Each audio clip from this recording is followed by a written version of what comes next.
right? Is my favorite auto worker here by any chance? You know who I'm talking? What happens? Where's Brian? Brian, oh, I see. He made some cash. He's after Florida. Oh, he's been very disloyal to Detroit. We're going to have to... He is such a great guy, right? Man, that guy fought for me when it wasn't the popular thing to do. He fought for me from day one. Well, you tell him I said hello to him, all right? That guy, he got it. 4 years ago, he got it, right at the beginning. He understood it better than anybody, better than the great economists. They had no clue. And Stellantis is investing $13 billion to expand its U.S.-based manufacturing plant by more than 50%. Stellantis doing a good job. Never before has an administration achieved such sweeping and dramatic turnarounds as has taken place just in this very short period of time. I mean, you're talking about 11 months. 11 months and you have a different business. 11 months and you're booming. I just spoke to an AI guy, and that's booming too. You know, we're leading China in AI by a lot. I'm letting them build their own electric plants because people are saying, you know, the amount of electricity they need twice as much as electricity currently in the United States for every other business, home, factory. They need double. So I said, we can't do that. And then I had the idea. When they build these $50 billion plants, I'm going to let them build, and they're already building big electric plants to take care of their plant. And any excess electricity, they'll sell it back to our country. It's an unbelievable, and therefore, we're going to build, I think if they really add it, you know, you hear how much, and I have great respect for China, but you hear they're building a lot of electricity, but we are too. But we're having it built privately. They're going to own their own electric. They're becoming their own electricity producer. And when they heard this idea, they thought it was great, but they didn't take it seriously because they said it's too good to be true. But then they realized that I was serious. So we're getting them 2- and 3-week approvals. They don't have to wait for 20 years before they get rejected. You know, in the old days, they had to wait for 20 years, and then they get rejected at the end of 20 years. Guys would give up their whole career trying to get one approval, and then they get rejected. In every aspect of our agenda, we're putting America first, and nothing will stand in our way. Nothing's going to stand in our way, nothing. So one of our top priorities in this mission is promoting greater affordability. Now, that's a word used by the Democrats. They're the ones that cause the problem. The one thing, they stick together. They don't have some of the people that we have. I don't know, it's a genetic thing. It's something in the blood. We got some real losers, mostly great. But I wouldn't use the name Romney because I'm in his sort of territory, so I would never use that name. But all right, I'll use it. They don't have a Mitt Romney that votes against everything. They don't have a Rand Paul that votes against everything. I got him elected twice. He was a stone-cold loser. I went to Kentucky where I won by a lot. I did a rally for him. Then I did another rally. He won. Then I went the second time. He won. Then he votes against all the time. It's just crazy. I don't get it. Then you have Lisa Murkowski and you have Susan Collins. Disasters. And you had a gentleman from Indiana that I don't believe it, Todd Young, he voted against. And you'd say, why are you voting against? They can't give you an answer. They're unable to give you an answer. It's like, why are they against the attack on Venezuela? They're against the attack after they found out it was the most successful attack, probably the most talented, most brilliant tactically attack that we've had maybe in 100 years. And they're against it. Why? It's one thing if the attack failed. I'd probably do that too, a change. I'd be in favor. Then if it failed, I'd say, I told them not to do it. That's what they do. But here we have one of the most successful attacks ever, and they find a way to be against it. It's pretty amazing. But it's a shame, and we have some others, but not many. We have a great party, but we have people, the Democrats, whether you like them or not, they stick together like glue. They have horrible policy. Thank God they have horrible policy, because they're smart, they're evil, they're vicious, but they're bad policy. For instance, you could be a genius and try selling men playing in women's sport. You could be a genius, try selling transgender for everybody, open borders, let the world come in, Let the world's prison population come into the United States, including all of the murders, 11,888. That's what we're trying to get out of Chicago and Minnesota and these places. So they stick together, which I admire because I'm a very loyal person, but they have horrible policy. Can you imagine if they had good policy? They were on this morning talking to all the reasons that men should be playing in women's sports. They had a football guy there, flag football. This guy was like 6'6", he weighed 290 pounds with zero body fat. And they had a few young women. They were the size of his leg. He wouldn't have had to run. He could have just walked. They couldn't have done a thing about it. 10 of them would have to jump on him that wouldn't have had any impact. I don't think he would have been like a fly. It's so ridiculous. It's so demeaning to women. It's so demeaning. Look at the weightlifting records. I mean, the record got beaten by 112 pounds, a record that stood for 18 years. 1 ounce they'd put on stood for 18 years. Guy comes along who was a poor lifter as a man. He was at the lower portion of the class. Comes along and broke the record by 112 pounds. Think of that. They've fought for years to beat that record. How about the swimming records? I mean, you can go to sleep during the time the man comes in and the woman. You can go take a nap for a little while. How about the long-distance race that took place not so long ago? Long distance, these marathon deals. They had top men, top women. The man came in. The woman came in 5 hours and 14 minutes and 36 seconds behind the man. Think of it. You're waiting. The man comes in. Now you're waiting 5 hours. What do you do if you're the parents? You go home and sleep for a while.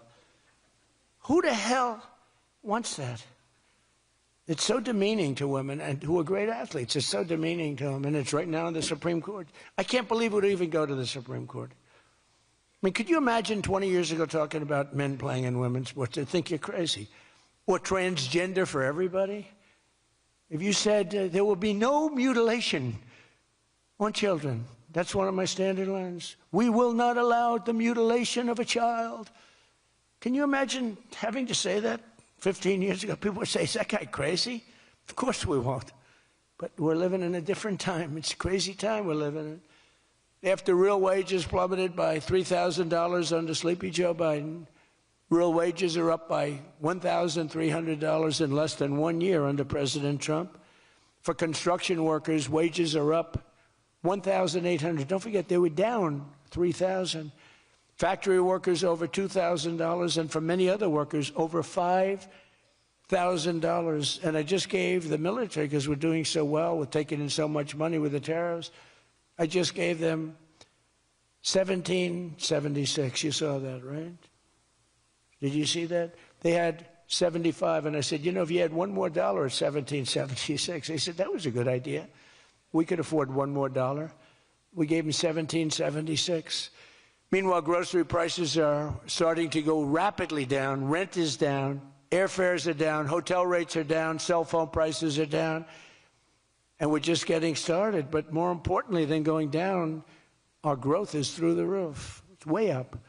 Among my first acts in office was to end the radical left war on oil and gas and stop the crusade to kill American energy, and frankly, to open up cars so that you don't have to have an electric car. I love electric cars. I think they're great. I like Elon a lot. I don't think he was too happy with my policy of opening it up, and I can understand that. But I've been saying it for 4 years. They wanted everybody to have an electric car in a very short period of time. There was no way to build the stations. There was no way to get it done. I want you to have gasoline-powered cars. I want you to have electric. I want you to have hybrids. I want you to have everything. Hydrogen, I don't know about. I'm hearing it's not testing so well. It's fine, except when there's an explosion, you're a goner. Now, have you heard that with hydrogen? One guy is trying to sell hydrogen, and I say, yeah, but, sir, that only happens 1 in 100. Oh, great. When it happens, they find the body like 300 yards down the road. So I said, I'll pass on hydrogen. Maybe there's something I don't know about, but is anybody in the hydrogen car business? Gasoline is now under $2.50 a gallon in 17 states and under $2 in many places. We have some states it's $1.95, $1.99, $1.97. As we speak, these are gas stations, and think of that. We have gas stations in the Detroit area where you can fill up for less than $2.30 a gallon, whereas 2 years ago it was $4.50, and in many places it was way over $5. Think of that, $2.30. You see it. That's like a massive tax cut, which we gave you under the great big beautiful bill, by the way. No tax on tips, no tax on Social Security, no tax on overtime. And with our extremely successful operation in Venezuela earlier this month, that number soon is going to go lower because we're going to have a lot more energy. We're going to have a lot more, as opposed to a country that's going to be totally shut down. No fuel, no gasoline. And it's, you know, they say it's got more than Saudi Arabia. Who knows? It's got a lot.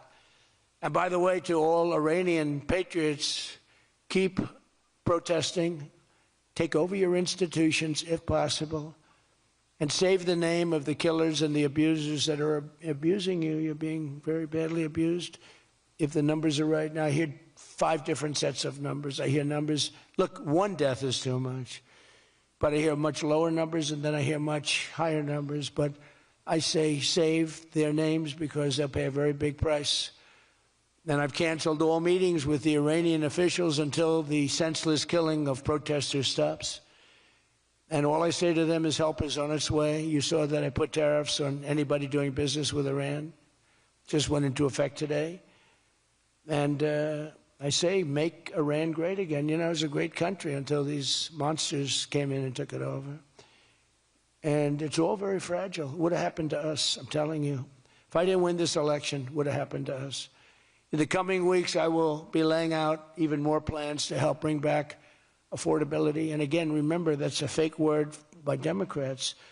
Prices were too high. They caused the high price.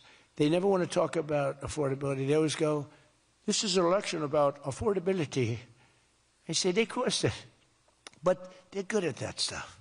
They're good at that stuff. They're fake, and they're good at that stuff. It's an election about high prices that was caused by the Democrats and that I brought down a lot. And remember, when you see energy coming down like I brought it down, and gasoline coming down, that brings everything else down. It's so much bigger than any other factor. When gasoline gets to be $1.99 a gallon, everything comes down. The donuts come down, the truck that delivers the donuts, the stove that makes the donuts, the whole thing, it all comes down. And it's coming down much faster than anybody can even believe. And remember, though, I always say, because, you know, normally when that goes down, the world comes down. That's the bad way of bringing it down. Our growth is through the roof. So I always want to say that whenever I say prices are coming down, but our growth is going way up. 2 beautiful events, the exact opposite of the Biden administration. As part of those efforts at Davos next week, I'm going to provide much more detail about our housing policies so that every American who wants to own a home will be able to afford one. We have some great things happening with housing, as you know. You saw the $200 billion buy-in on bonds and mortgages. This will include a ban on large institutional investors buying up single-family homes all over the country and making it impossible for people to buy a home. And I've also announced that the U.S. government is purchasing $200 billion of mortgage bonds to bring down mortgage rates, and it's had a huge impact. It's already started. And just last week, the average 30-year mortgage dropped below 6% for the first time in many years. It's coming down very rapidly, and that's not with the help of the Fed. If I had the help of the Fed, it would be easier. But that jerk will be gone soon. In addition, I proudly called for the credit card companies to cap interest rates at 10% for 1 year, because they're getting 28% and 30% and 32%. And it's unfair. The rates are way too high. To provide further relief to hardworking Americans, we'll also be confronting one of the biggest factors in driving up prices, the monstrosity known as the Unaffordable Care Act. You know what that is, right? It's Obamacare. It's a great name, Unaffordable Care Act. Nope. Did anybody ever think of that one before? It's true.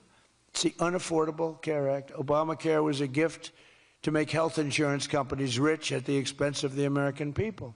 In particular, the so-called enhanced premium tax credits were a corrupt payoff to the insurers, whose stock prices went up more than 1,000% after Obamacare was signed.